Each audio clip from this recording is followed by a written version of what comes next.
Global skill development mission में आपका स्वागत है। देखिए, जब भी हम किसी डेटा को प्रयोग करते हैं एक्सेल में, हम ये जानकारी दे सकते हैं वो डेटा किस प्रकार दिखाई दे। यहाँ से नंबर फॉर्मेट चूज़ किया जा सकता है। क्या जो जानकारी है वो जर्नल नंबर्स में आ जाए, यानी कि जर्नल नंबर में है, या करेंसी में, अकाउंटिंग में, डेट में। इस तरह से आप जिस प्रकार का फॉर्मेट लेंगे उस प्रकार का डेटा फॉर्मेट वहाँ दिखाया जाएगा। जैसे मान लीजिए इसको मैं करेंसी फॉर्मेट में कन्वर्ट करता हूँ, तो देखिए सबके आगे पर्टिकुलर करेंसी का सिंबल जुड़ गया है। तो इस तरह से करेंसी में डेटा मेरा चेंज हो गया है। जनरल में बाय डिफ़ॉल्ट मैं जनरल में रख लेता हूँ इसे। इसके पश्चात मेरे पास डॉलर का सिंबल है जो कि अकाउंटिंग नंबर फॉर्मेट के अंतर्गत आ रहा है। अकाउंटिंग नंबर फॉर्मेट में हमारे पास कुछ एक सिंबल्स यहाँ दिए गए हैं। इसके अलावा और अकाउंटिंग सिंबल्स अब यहाँ से चुन सकते हैं। ये देखिए, यहाँ से और सिंबल ले सकते हैं। मुझे जिस सिंबल की आवश्यकता है वो डॉलर है। जैसे क्लिक करूँगा, देखिए जो नंबर वाले आइटम्स हैं, न्यूमेरिक डेटा, उसके आगे डॉलर जुड़ जाएगा। जैसे हमारे पास यहाँ ये नंबर वाला डेटा है, इसके आगे डॉलर जुड़ा है, ना कि बाकी आगे।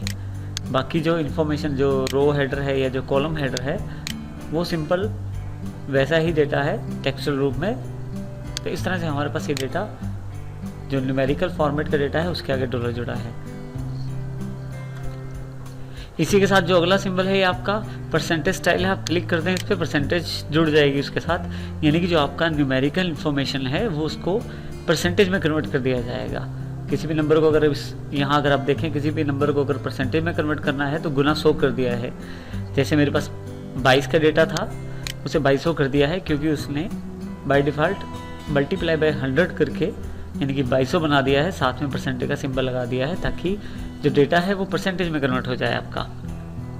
देखिए, मैंने कंट्रोल Z के द्वारा अंडू कर दिया है। यहाँ पे कोई डेटा ऐसा जिसमें आप चाहते हैं कि जहाँ पे आप कॉमा स्टाइल लगाना चाहें वो भी लगा सकते हैं। जैसे मेरे पास ये 1,23,456 रुपये की जो वैल्यू आ रही है, अगर इसमें कॉमा लगाना है तो मैं कॉमे पे क्लिक कर दूंगा। देखिए यहाँ पे इसने पर्टिकुलर जगह पे अपने आप कॉमा लगा दिया है जहाँ कॉमे की आवश्यकता है।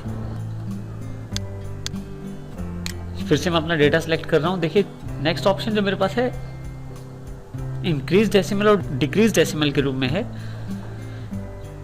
एक खास बात यह है कि अगर मैं यहाँ पे अभी से चलाने की कोशिश करता हूँ तो कोई भी बदलाव नहीं हो पा रहा। कारण क्योंकि ये जो इंक्रीज डेसिमल और डिक्रीज डेसिमल है ये केवल न्यूमेरिक डेटा पे कार्य करते हैं, टेक्सचुअल पे नहीं। तो इसलिए वो टेक्सचुअल डेटा साथ में होने के कारण उस पर कार्य नहीं हो पा रहा था।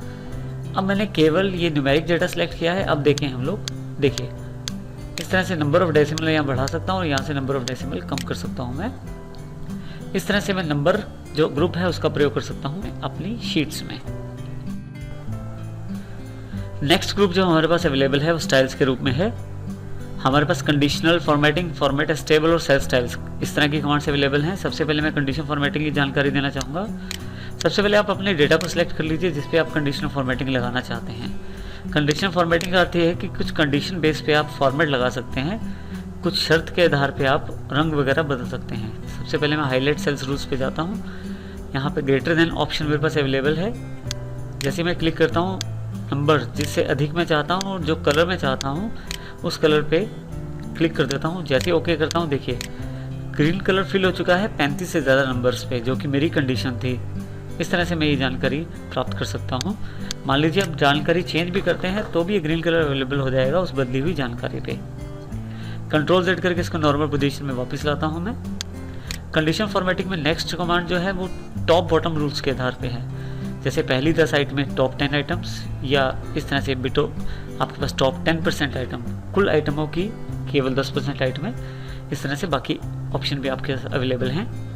टॉप 10 आइटम्स पे जैसे मैं क्लिक करता हूँ, देखिए पूरे जो एरिया सिलेक्टेड है उसके अंदर जो टॉप 10 आइटम्स है उसको उसने कलरफुल कर दिया है, जो कलर मैंने यहाँ से सिलेक्ट करके उसे दिया है। मान लीजिए रेड फिल कर, लाइट रेड फिल कर देता हूँ, तो देखिए इस प्रकार से कलरफुल आइटम हो गया। मैं यहाँ पे नंबर ऑफ आइटम्स चेंज भी कर सकता हूँ। मान लीजिए पहली 5 देख ली है, तो देखिए पहली 5 टॉप 5 आइटम्स इसने चुन ली है, उनको कलर रेडिश कर दिया है इसने।